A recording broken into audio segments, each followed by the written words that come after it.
এখনকার সময়ে 50,000 টাকা বাজেটে প্রতিটা ব্র্যান্ডই কিন্তু সেম স্পেকের ফোন লঞ্চ করছে।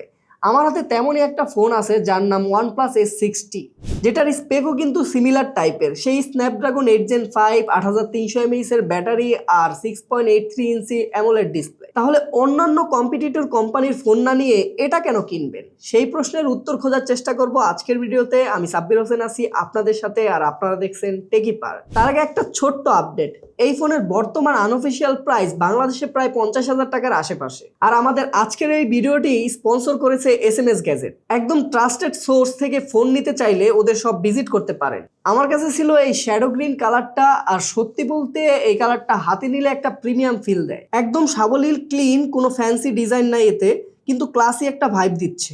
এখন থিকনেস 8.3 মিলিমিটারের মতো, আর ওয়েট প্রায় 216 থেকে 217 গ্রাম। শুনতে একটু হেভি লাগতে পারে, তবে ইন্টারেস্টিং বিষয় হলো হাতে নেওয়ার পর অতটা বাল্কি মনে হয় না। আমার কাছে এর ওয়েট ডিস্ট্রিবিউশনটা বেশ ভালো লেগেছে। এদিকে ফ্রেমটা অ্যালুমিনিয়ামের আর ব্যাক প্যানেলটা গ্লাস বিল্ডের, সো ন্যাচারালি একটা সলিড ফিল আসে। হাতে নিলে চিপ ভাইব একদমই নাই। আরেকটা জিনিস ভালো লেগেছে, এখানে IP68 আর IP69 কে রেটিং দেওয়া, তার মানে পানি থেকে কিছুটা হলেও সেফ থাকবেন। বাটনগুলোর প্লেসমেন্ট স্ট্যান্ডার্ড, রাইট সাইডে পাওয়ার বাটন, লেফট সাইডে শর্টকাট বাটন, উপরে আয়ার ব্লাস্টার, নিচে ডুয়েল স্পিকার। ওভারঅল ডিজাইনটা বলতে গেলে সেফ, কিন্তু বেশ প্রিমিয়াম লাগছে আমার কাছে। এবারে ডিসপ্লেতে আসি।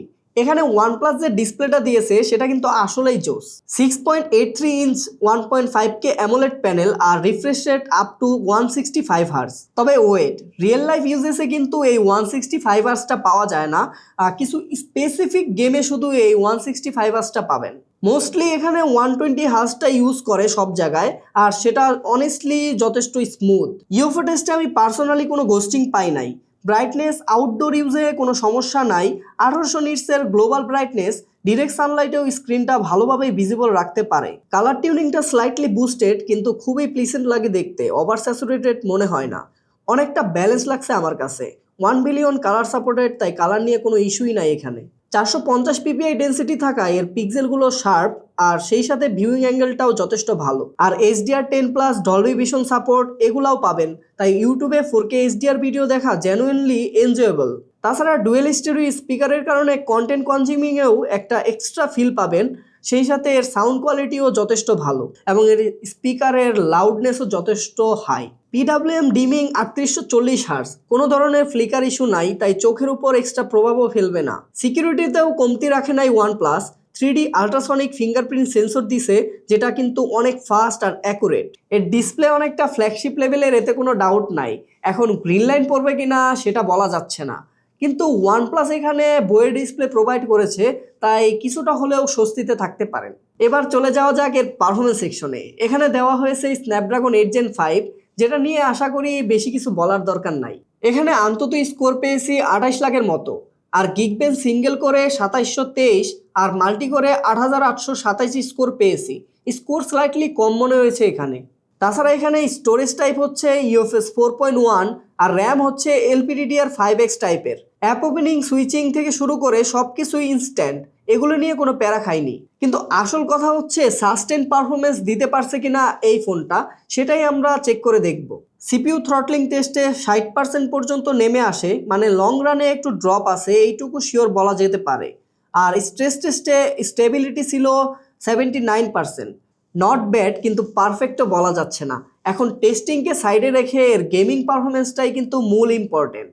পাবজিতে 120 FPS এ গেম খেলা যায়, এখানে অ্যাভারেজে 118 FPS ধরে রেখে স্মুথ স্টেবল পারফরমেন্স দেয়। ল্যাগ বা ফ্রেম ড্রপ পাই নাই, খুবই স্মুথলি গেমটা হ্যান্ডেল করতে পারে। জেনশিন ইম্প্যাক্টে একটা ইন্টারেস্টিং বিষয় হলো এখানে ultra high frame rate option on করে দিলে লো গ্রাফিক্সে 120 FPS আর হাই গ্রাফিক্সে 60 FPS এ গেম খেলা যায়, যেটা কিনা অন্যান্য ফোনে এখন পর্যন্ত আমি দেখিনি। এখানেও আমরা খুব বেশি ল্যাগ বা ফ্রেম ড্রপ দেখতে পাইনি। শুরুতে 2-1 ল্যাগ দেখা গেলেও 2-1 মিনিট পরেই ফ্রেম রেট স্টেবল হয়ে গেছিল। এখানে হাইয়েস্ট FPS 120-125 পর্যন্ত উঠেছিল, যার কারণে এখানে অ্যাভারেজ FPS পেয়েছিলাম 121, আর হাইয়েস্ট গ্রাফিক্সে এভারেজে 60 FPS ধরে রাখে। এখানে গ্রাফিক্স কোয়ালিটিও বেটার পাচ্ছিলাম। CarX স্ট্রিটে সামান্য ল্যাগ দেয়, মাঝে মাঝে 2-1 মেজর ফ্রেম ড্রপ পেয়েছি, তবে সেটা 2-1 সেকেন্ডের জন্য। এখানে অ্যাভারেজ FPS ছিল 59। ফোনটাকে আমরা অনেক প্রেসার দেওয়ার জন্য আরও হেভি গ্রাফিক্স গেম রান করি। গেমটার নাম হচ্ছে ব্ল্যাক ডেজার্ট মোবাইল। হাইয়েস্ট গ্রাফিক্সের পাশাপাশি রেজোলিউশন আপ স্কেল, সেই সাথে গ্রাফিক্স রেন্ডারিং শেড সব অন করে দিয়ে ব্ল্যাক ডেজার্ট মোবাইল গেমটা টানা 1 ঘন্টা খেলার পরেও 54 FPS ধরে রাখছে। এটা ইমপ্রেসিভ। কিন্তু একটা জিনিস বলতেই হয়, এই গেমটা খেলার সময় এই ফোনটা কিন্তু অনেক হিট জেনারেট করছিল। এখানে 46 ডিগ্রি পর্যন্ত টেম্পারেচার রেকর্ড করেছি, লিটারেলি হাতে ধরে রাখা যাচ্ছিল না। তবে ভালো ব্যাপার হচ্ছে এই এক্সেসিভ হিটটা শুধুমাত্র ব্ল্যাক ডেজার্ট গেম খেলার সময়ে হচ্ছিল, কারণ এটা অনেক হেভি গ্রাফিক্স গেম, ফুল লোডে সিপিইউ জিপিইউ সবকিছু একসাথে রান করে। তাছাড়া অন্যান্য গেমগুলোতে এর কুলিং চেম্বারটা যথেষ্ট ভালোভাবে হিট মেনটেন করেছে। এখানে রয়েছে অ্যান্ড্রয়েড জগতের reliable OS oxygen OS 16 based on Android 16। 4 বছরের মেজর আপডেট আর 4 থেকে 6 বছরের সিকিউরিটি আপডেট পাবেন। ওয়ানপ্লাসের সফটওয়্যার নিয়ে আসলে আলাদা করে কিছু বলার নাই, এটা আসলে যথেষ্ট ভালো একটা ওএস। অ্যাপ ওপেনিং ক্লোজিং এগুলো বেশ রেসপন্সিভ আর স্মুথ, এতে কোনো সন্দেহ নাই। র্যাম ম্যানেজমেন্ট ভালো, 10-12টা অ্যাপ ব্যাকগ্রাউন্ডে ধরে রাখতে পারে, তবে মাঝে মাঝে ভারী গেমগুলো রিলোড নেয়, এই জায়গায় আরেকটু বেটার করা যেত। তাছাড়া চাইনিজ ভেরিয়েন্টে তো ব্লটওয়্যার থাকবেই, সেগুলো একটু রিমুভ করে নিলে একটা ক্লিন এক্সপিরিয়েন্স পাবেন। মেইন ক্যামেরায় 50 মেগাপিক্সেলের f1.8 অ্যাপারচারের সনি IMX906 সেন্সর থাকছে, সেই সাথে 8 মেগাপিক্সেল f2.2 অ্যাপারচারের একটা আলট্রাওয়াইড ক্যামেরা আর 16 মেগাপিক্সেল f2.4 অ্যাপারচারের সেলফি শুটার পাবেন। ডে লাইটে এক্সপোজার ব্যালেন্স, ডাইনামিক রেঞ্জ ভালো, কালার স্লাইটলি বুস্টেড, ডিরেক্ট সানলাইটে কিন্তু কালারগুলো পপ আপ মনে হয়, আর ফেস কিছুটা রেড স্টোনের হয়ে যায়। তবে নর্মাল লাইটে এরকম কোনো সমস্যা দেখতে পাইনি। অন্যদিকে ডিটেলস কিছুটা কম লেগেছে, আর জুম করলে সফটনেসটা বোঝা যায়। নর্মালি ডে লাইটে ছবিগুলো চলনসই বা ডিসেন্ট বলবো। এর পোর্ট্রেটে সামান্য কিছু সমস্যা আছে, বিশেষ করে এজ ডিটেকশনটা খুব বেশি অ্যাকুরেট লাগে না, তবে ব্যাকগ্রাউন্ড বোকেটা দেখতে ভালো লাগছিল। এছাড়া এখানেও এক্সপোজার আর কালার ব্যালেন্স ঠিকঠাক, আর ডিটেলসটাও মোটামুটি চলনসই। আলট্রা ওয়াইড 8 মেগাপিক্সেলের কারণে ডিটেলস কম পাবেন, এটা জানা কথা, তবে ছবিগুলো প্রপারলি এক্সপোজড ছিল, কোনো ওয়ার্ম বা ইউএল স্টোন নাই, দেখতে ভালো লাগে। নাইট মোডের পারফরমেন্সও ডিসেন্ট, নয়েজ গেইন স্লাইটলি থাকলেও চলনসই বলা যায়। ডিটেলস একটু কম লেগেছে আমার কাছে। সেলফি 16 মেগাপিক্সেল হিসেবে সোশ্যাল মিডিয়া রেডি ছবি দেয়, কালারগুলো ভালোভাবে এক্সপোজার ব্যালেন্সও হ্যান্ডেল করতে পারে, কিন্তু ডিটেলস কম থাকায় এক্সট্রাঅর্ডিনারি কিছু মনে হয়নি। ভিডিওতে মেইন ক্যামেরায় জোশ একটা জিনিস দিয়েছে ওয়ানপ্লাস, আর সেটা হলো এখানে 4K 120 FPS পর্যন্ত ভিডিও রেকর্ড করা যায় মেইন ক্যামেরা দিয়ে। এটা কিন্তু বড় একটা প্লাস পয়েন্ট এই প্রাইস পয়েন্টে। হ্যাঁ, এটা ঠিক, ভিডিওর ডিটেলস আহামরি লাগে না, কিছুটা কমতি লক্ষ্য করবেন, তবে ওভারঅল ভিডিও কোয়ালিটিও যথেষ্ট ভালো।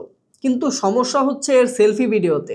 সেলফিতে মাত্র 1080p 30 FPS এ ভিডিও রেকর্ড করা যায়, এটা কিন্তু একটা ড্রব্যাক। কোয়ালিটি খুব বেশি ভালোও না, কোনো রকম ভিডিও কলিং এর কাজগুলো চালিয়ে নেওয়া যাবে আর কি। ক্যামেরা এভারেজ টু গুড, কিন্তু ক্যামেরা সেন্ট্রিক ফোন না। এর ক্যামেরাকে আমি এভারেজ টু গুড বলবো, অনেক জায়গায় ইমপ্রুভমেন্টের জায়গা রয়েছে, বিশেষ করে ডিটেলস আর পোর্ট্রেটে। এই ফোনটাতে 8300 mAh এর সিলিকন কার্বন ব্যাটারি দিয়েছে, যেটা কিনা হিউজ। এখনকার ফোনগুলোতে 50,000 টাকা বাজেটে আমরা কিন্তু 7,000, 8,000 এমনকি 10,000 mAh পর্যন্ত ব্যাটারি দেখেছি। কিন্তু আসল কথা হচ্ছে এই ক্যাপাসিটিগুলো মূলত আমাদের রেগুলার লাইফে কতটা কাজের। রিয়েল লাইফ টেস্টিংয়ে হেভি টেস্টিং প্লাস গেমিং মিলিয়ে প্রায় 6 ঘন্টা 34 মিনিট স্ক্রিন অন টাইম পেয়েছি। এই অ্যাসিডিটা কিন্তু heavy testing plus high graphics game খেলে পাওয়া, তাই নর্মাল গেমিং বা নর্মাল ইউজেসে এখান থেকে অনেকটা বেশি ব্যাকআপ পাবেন। ওভারঅল আমার কাছে মনে হয়েছে এর ব্যাটারি ব্যাকআপ যথেষ্ট ভালো। চার্জিং এর জন্য 100 ওয়াট ফাস্ট চার্জার থাকছে, কিন্তু হিউজ ব্যাটারি হওয়ার কারণে ফুল চার্জ নিতে সময় লাগে প্রায় 1 ঘন্টা 7 মিনিটের মতো। তবে ক্যাপাসিটি কনসিডার করলে এই সময়টা কিন্তু অনেক ফাস্ট বলতে হয়। তাছাড়া নেটওয়ার্ক নিয়ে কোনো কমপ্লেন নাই, 5G, Wi-Fi 7, ব্লুটুথ 6.0, NFC, আয়ার ব্লাস্টার সব কিছুই পাবেন এখানে। গেমিং করার সময় বা নর্মাল ব্রাউজিংয়ে সবসময় স্টেবল নেটওয়ার্ক পাওয়া যাচ্ছিল। চাইনিজ ভেরিয়েন্ট হওয়ায় রিমাইন্ডার ছাড়া কল রেকর্ডও করতে পারবেন। সবশেষে বলতে হয় এই ফোনটা কোনো পারফেক্ট ফোন না, তবে এর ডাউন সাইডও কিন্তু খুব কম। যেমন ক্যামেরা অ্যাভারেজ সাইডে হিটিং স্লাইটলি আছে, থ্রটলিংও কিছুটা নোটিসেবল, কিন্তু ওভারঅল প্যাকেজ হিসেবে দেখলে এর ডিসপ্লে অ্যামাজিং, পাওয়ারফুল পারফরমেন্স, সাথে ব্যাটারিটাও কিন্তু যথেষ্ট ভালো। তাই আপনি যদি এমন একটা ফোন চান যেটা লং লাস্টিং, গেমিং ফ্রেন্ডলি আর ডেইলি ইউজে সুপার স্মুথ হবে এবং ব্যাটারি ব্যাকআপও বেশি পাওয়া যাবে, আর সেই সাথে আপনি যদি একজন ওয়ানপ্লাস লাভার হন, তাহলে এই ফোনটা ডেফিনেটলি কনসিডার করতে পারেন।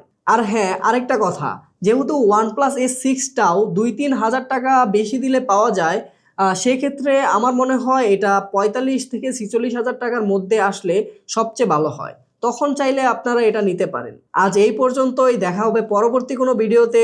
আল্লাহ হাফেজ।